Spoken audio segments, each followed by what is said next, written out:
Welcome back to the Nebraska Prep Zone podcast. I'm Stu Pospisil. Alongside me is Mike Patterson, and we are getting ready to tee it up for state volleyball and the quarterfinals of the state football playoffs. And Mike, since volleyball goes first this week, we'll let you go first, and you've made some predictions. Yes. 4-day tournament, Stu. As we all know, Wednesday, Thursday, Friday, Saturday, Wednesday through Friday at Pinnacle Bank Arena in Lincoln. Saturday, all 6 finals at the Devaney Center. So looking forward to another great tournament. It's been a great season to this point. Yes, I did make 6 predictions, and I'll touch on those right now. In Class A, had to go with Papio South. They've been the #1 team all season long. And, well, most of the season. Southwest snuck in there for some weeks, but Titans. Don't forget Lincoln East. Yes. Oh, yes. Season opening performance at Bellevue West put the Spartans #1. But anyway, down the stretch, it's been the Titans, and I think they are the logical choice to take down their 3rd title in 4 years for Coach Katie Tarman. We'll see if that happens. Mm-hmm. You know, Class A field's been really balanced this year, and you know, nobody's going to give it to them. Let's put it that way. They're going to have to earn it. So looking forward to seeing those matches on Wednesday night. Right. Who's your sleeper in that? Or why don't you go through and tell us who your final is and who your sleeper is in each of these? All right. You want to go sleeper in A, or you want to go final? Go final first, and, okay. and then who your sleeper is. Okay. Let's look at Class B, and this one's really tough. Got Omaha Skutt, 7-time defending champion. Elkhorn North looms as the biggest challenge there. I gave Skutt the very slight edge. We'll see if Coach Renee Saunders can get that done again. Mm-hmm. I think this year there's a really big challenge from the Wolves. They've had a great season. Grace Heaney going to Purdue, their big hitter. Reese Booth, Kirsten Bernthal Booth's daughter, setter. She's going to Northern Iowa. In another year. Yes. They have a lot of really good players, but I'm giving the edge to Skutt. We'll see if the Skyhawks can do it again.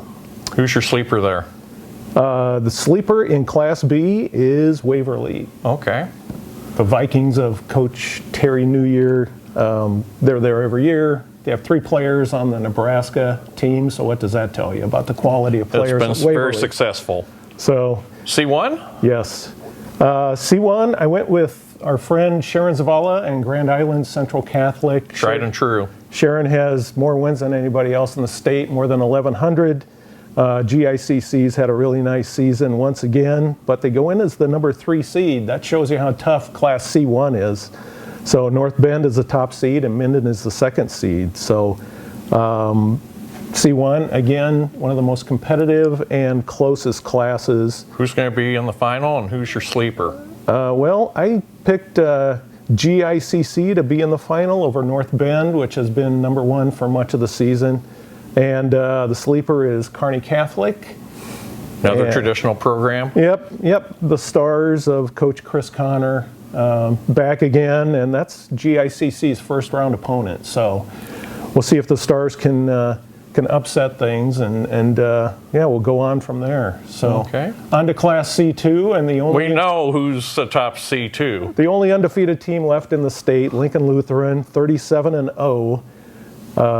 Coach Sue Ziegler, and they've just done everything right this year. They've got quality wins over Class A Gretna, Class B Waverly, Class B Norris.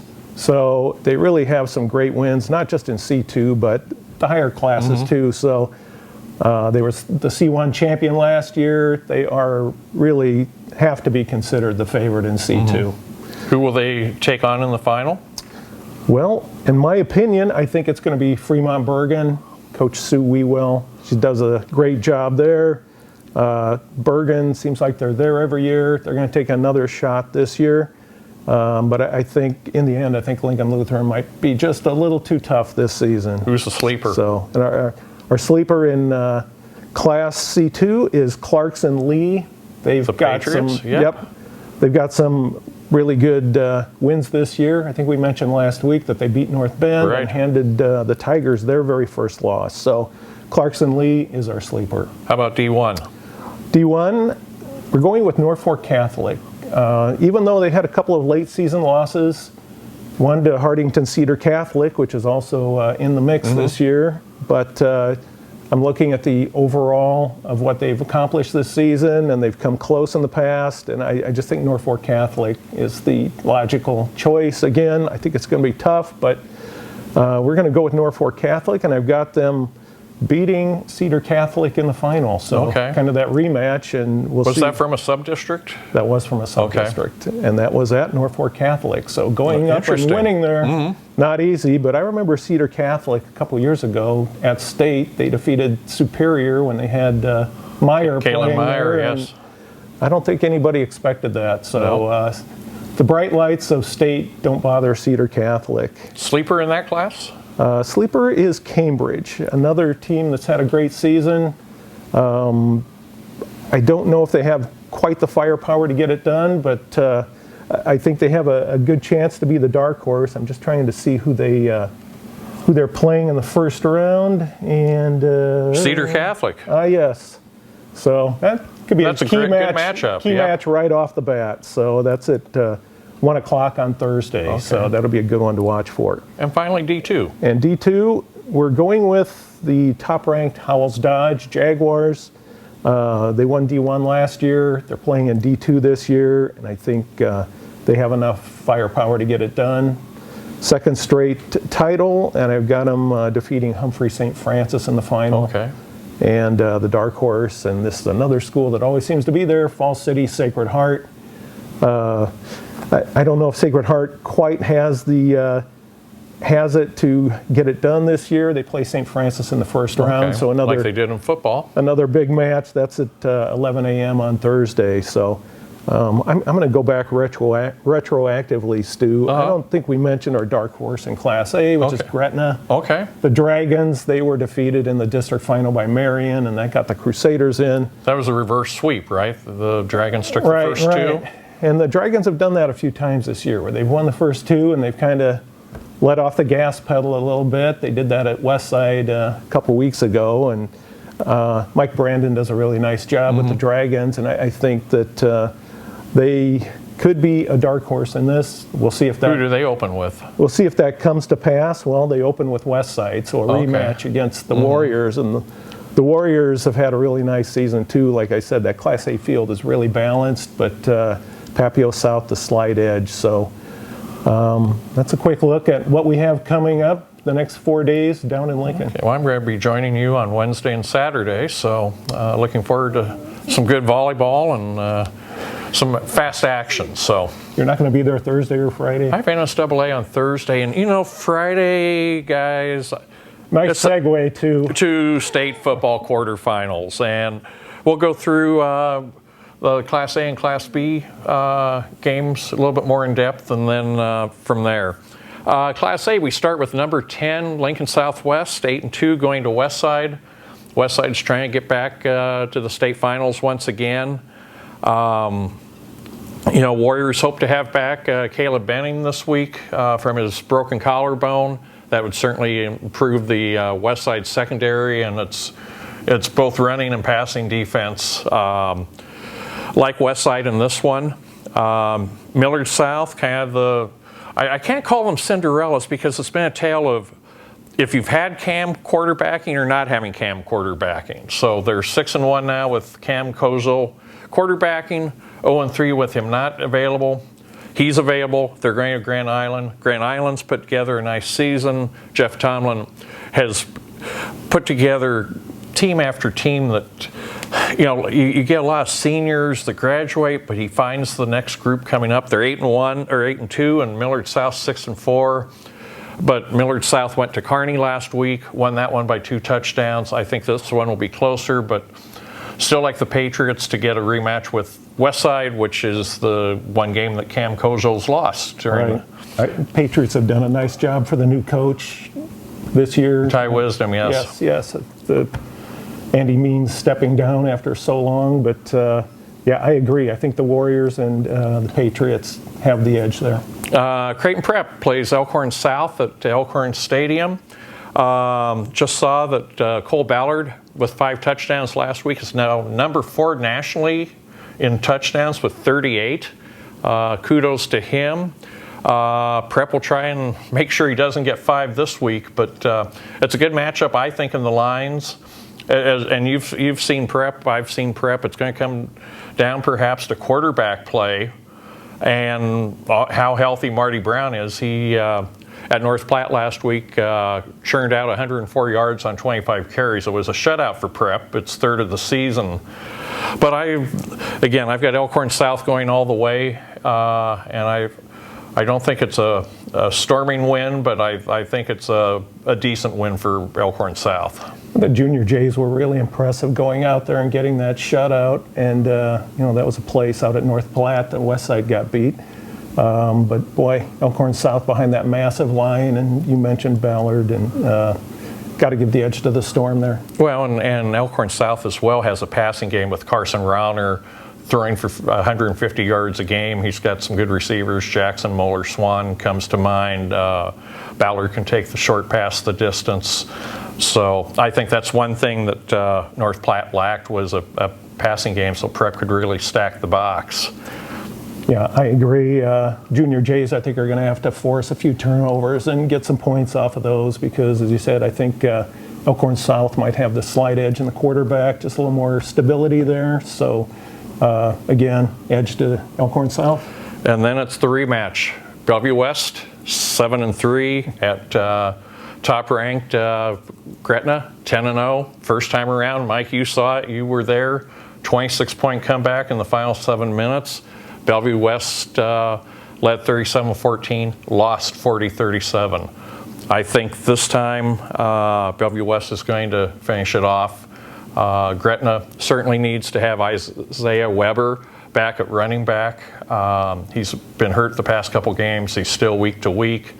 They have to have some balance in their offense, just not Zane Flores heaving around the lot. Same way with Bellevue West. Danny Kalin,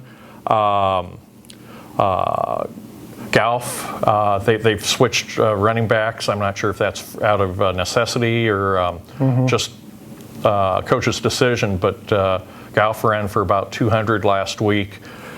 I'm not sure he can do that against Gretna, but if he can get 100, I think Bellevue West gets the payback win. Yeah, I saw Bellevue West Friday night, and Goff was solid as a runner, and boy, they have a great passing game there. And I agree. I think you've got to give the edge to the T-Birds in the rematch, but I think maybe that close call that Gretna had last Friday night will maybe make them even tougher this Friday night, because I don't know if they were looking ahead a little bit or what, but I mean, they almost lost that game at home. Just Lincoln Southeast. In the first round of the playoffs, which obviously that's not the way the Dragons want to finish things up. So I think this might be a really close game, but maybe just the slightest of edges to Bellevue West in the rematch. Yeah, that's how I see it. And Gretna last year they were down 2 touchdowns right off the bat to Lincoln East when East had Noah Walters. Won that one 59-42, and then their defense just clamped down the rest of the way. They're going to have to do that starting with Bellevue West on Friday night if they want to be playing in Lincoln for a second straight year.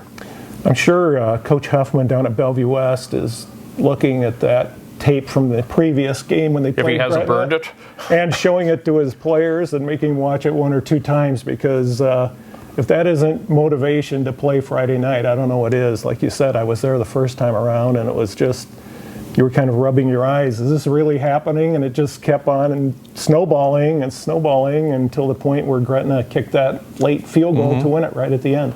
Great game. Wish I could have been there. Class B, got Elkhorn North going to Bennington. First time around, it was Bennington 21-7.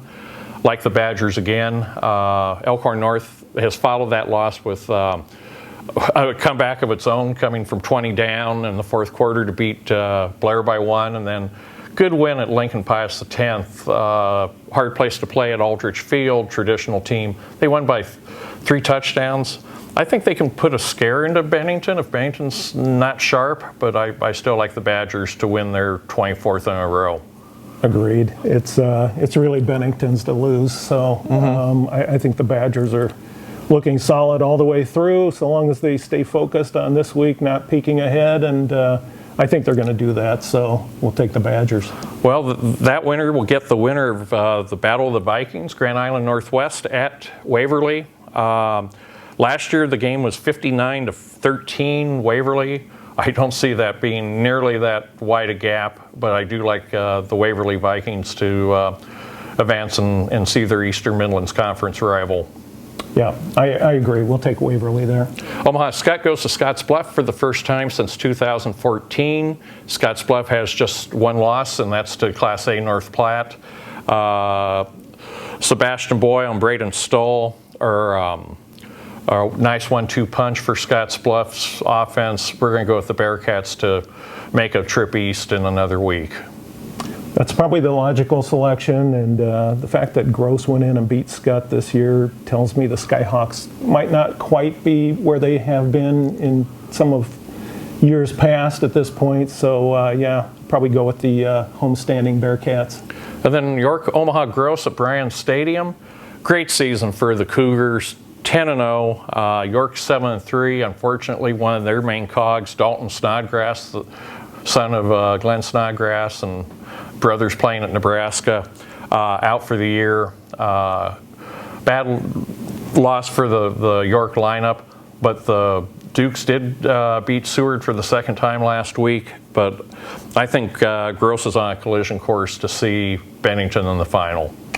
I agree, and let's go with the Cougars, but you know, this is kind of new territory for Gross High, so we'll see how long they can keep it going, and Coach Van Hout's done a great job with them. We'll see if they can keep it going. We'll give Gross the edge. I like them, especially since they're playing on their normal turf. There are so few teams playing on grass anymore in Class B, but York is one of them. So York will have to make the adjustment in footwear and like that. But they've seen other fields, so it shouldn't be that too much. I'll just run through the other classes. C1, Lincoln Christian goes to number 1 Aurora. Boone Central goes to Ashland Greenwood. Adams Central goes to McCook, and Columbus Lakeview to Pierce. I like all the home teams there. And that's the last class that has higher seed gets the home game. And then we get into socialized assignment system, starting with C2. Hastings St. Cecilia is at Battle Creek. Malcolm is at Hardington Cedar Catholic. Norfolk Catholic is playing Lincoln Lutheran at 6 o'clock at Seacrest on Friday. And Oakland Craig is going to Ord. I'm taking the 3 road teams plus Ord. Sound like good choices. So that'd be the top 4 going to the semifinals. 8-man 1, Elmwood Murdoch goes to North Platte St. Patrick's. Neely Oakdale is at Riverside. Stanton is at Nebraska Christian. Clarkson Lee is at Weeping Water. This time I'm taking all 4 road teams. North Platte St. Pat's is number 1, but Jackson Roberts, their top rusher, is out. Elmwood Murdoch has a very explosive offense. I just think that they're going to be able to maybe simply outscore St. Pat's. Interesting, all 4 road teams. All 4 road teams. We'll see. 8-man 2, Dundee County Stratton at 2012 Class 8-man 1 champion, Howells Dodge.